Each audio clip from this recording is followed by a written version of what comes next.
गुरुदेव हमें बता रहे हैं। कल बताया था कि मन बच्चे की तरह है। बच्चा भाग दौड़ क्यों करता है? ताकि वो अपने माता पिता का ध्यान अपनी ओर खींच सके। ऐसे ही मन की स्थिति है। मन भी बच्चे की तरह है। वो भाग दौड़ क्यों कर रहा है? ताकि हमारा ध्यान उसकी तरफ जाए। और जब हम अपने मन को देखने लग जाते हैं तो उसकी दौड़ रुक जाती है। आज कह रहे हैं मन को जानना क्या है। तो कहा गुरुदेव ने कि सुनी सुनाई रटी रटाई बातों को दोहराने से मन को नहीं जाना जा सकता। हमने सुना तो है कि पांच पांच ज्ञानेंद्रियां होती है। हाथ, पांव, जीवा, मलमूत्र त्याग की दो और इंद्रियां।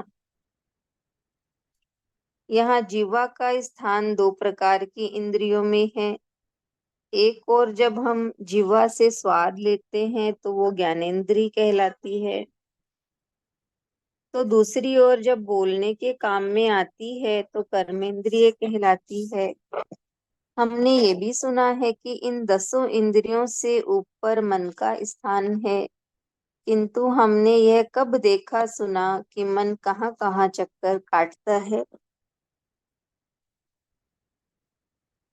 क्या क्या चक्कर खिलाता है, कैसे कैसे खेल दिखलाता है। कितना ही आवारा या घुमक्कड़ बालक हो, शाम होते ही घर की ओर वापस लौट आता है, बशर्ते घर वाले उसके आने जाने का ध्यान रखते हों।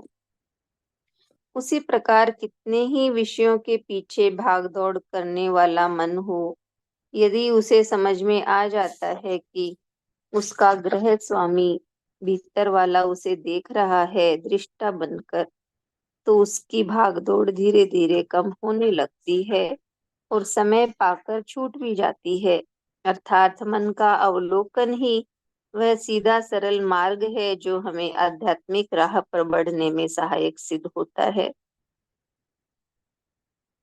कोई अगर पूछे कि मन का क्या रूप है, क्या आकार है, तो आज तक कोई भी इस मन के रूप को साकार मूर्ति के रूप में प्रकट नहीं कर पाया।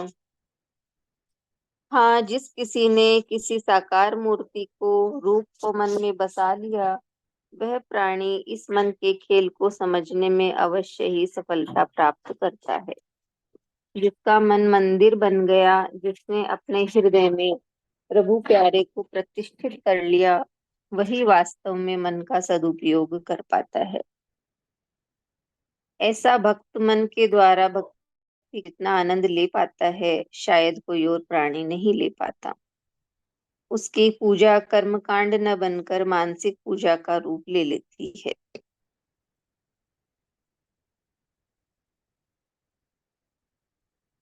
इष्ट की कल्पना ही नहीं करता, अनुभूति भी पाता है। उसका इष्ट हर समय उसके साथ भाव रूप में विद्यमान रहता है। उसकी कल्पना अनुभूति में साकार रूप ले लेती है। ऐसी अनुभूति उसे कुछ ऐसा आनंद दे जाती है मानो वह अपने प्रिय के साथ खेल रहा है, रास रचा रहा है, विभिन्न प्रकार की भाव भंगिमाओं से उसे रिझा रहा है। दूसरी ओर वियोग की अवस्था में वह इतना व्याकुल हो उठता है कि अश्रुपात रोके नहीं रुकता। ऐसे अद्भुत और अनोखे कार्य मन के द्वारा होते हैं जिन पर साधारण प्राणी तो क्या, भगवान में आस्था रखने वाले व्यक्ति भी विश्वास नहीं कर पाते। ऐसे अनेक उपदेशक हुए हैं जिन्होंने मन को वश में करने के लिए उसके साथ शक्ति से पेश आने को कहा है, दंडित करने को कहा है। उनका कहना है कि मन को ढीला छोड़ दिया तो यह तुम्हें गड्ढे में गिरा देगा। इस मन को मारो, तभी यह तुम्हारी बात सुनेगा, आज्ञा का पालन करेगा। यहाँ कह रहे हैं गुरुदेव कि मारने से मन कब मरता है? शरीर मर जाता है, नष्ट हो जाता है, किंतु मन नहीं मरता, उसका नाश नहीं होता। मनोनाश तो केवल शांति के द्वारा संभव है, और शांति मिलती है भक्ति से। अन्यथा सूक्ष्म शरीर के रूप में मन, बुद्धि और अहंकार बने रहते हैं। एक नए स्थूल शरीर को धारण करने का कारण बनते हैं। कबीरदास जी की पंक्ति, माया मरी नर मन मरा, मर मर गए शरीर, इस स्थिति में कितनी सटीक प्रतीत होती है। अतः मन को दंडित करने के बजाय उसको समझाना है। मन को मन के द्वारा ही समझाया जा सकता है। मन का वह हिस्सा जो सत्कार्य करना चाहता है, भक्ति करना चाहता है, उसके द्वारा उस हिस्से को प्रेरित करता है जो गलत राह पर चल रहा है, हमारी भक्ति में बाधक बन रहा है।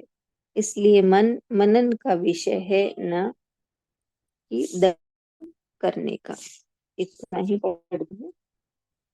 आज भी गुरुदेव ने हमें यही बताया है कि जैसे बच्चा शाम को खेलकर घर लौट आता है, वैसे ही मन भी कितना ही भागे, लेकिन जब उसे ये देख लेता है कि मेरे भीतर वाला उसे देख रहा है दृष्टा बनकर, तो उस मन की भाग दौड़ धीरे धीरे कम हो जाती है, और वो भाग दौड़ एक समय पाकर छूट जाती है। तो आध्यात्मिक राह पर बढ़ने का सीधा सरल मार्ग अपने मन का अवलोकन करना है। मन का कोई मन का क्या रूप है, क्या आकार है, तो कोई रूप आकार नहीं है। बस ये है कि कोई भी अगर साकार मूर्ति को अपने मन में कोई बसा लेता है, तो वो प्राणी इस मन के खेल को समझने में सफल हो जाता है। और जिसका मन मंदिर बन जाता है, वही वास्तव में अपने इस मन का सदुपयोग कर पाता है, और वही भक्त अपने मन के द्वारा भक्ति का आनंद ले पाता है। और यही बताया है कि कितने ही उपदेशक हुए जिन्होंने मन को वश में करने के लिए कहा, उसे दंडित करने के लिए कहा, लेकिन गुरुदेव कहते हैं कि मन को मारने से कब मरता है? मन नहीं मरता, बल्कि शरीर मर जाता है। तो मन यही बताया कि मन का नाश, मनोनाश तो केवल शांति के द्वारा संभव है, और शांति मिलती है भक्ति से। नहीं तो मन, बुद्धि, अहंकार ये सूक्ष्म शरीर के रूप में बने ही रहते हैं। यानी शरीर खत्म हो जाता है, लेकिन मन, बुद्धि, अहंकार ये सूक्ष्म शरीर के रूप में बने रहते हैं। तो मन का नाश शांति के द्वारा। और यही बताया है कि मन को मन के द्वारा ही समझाया जा सकता है। यानी हमारा जो साधक मन है, वो ही अपने इस बाधक मन को समझा सकता है। वो ही उसको गलत राह पर चलने से रोक सकता है। इसलिए ये बताया कि मन मनन का विषय है, न कि दंडित करने।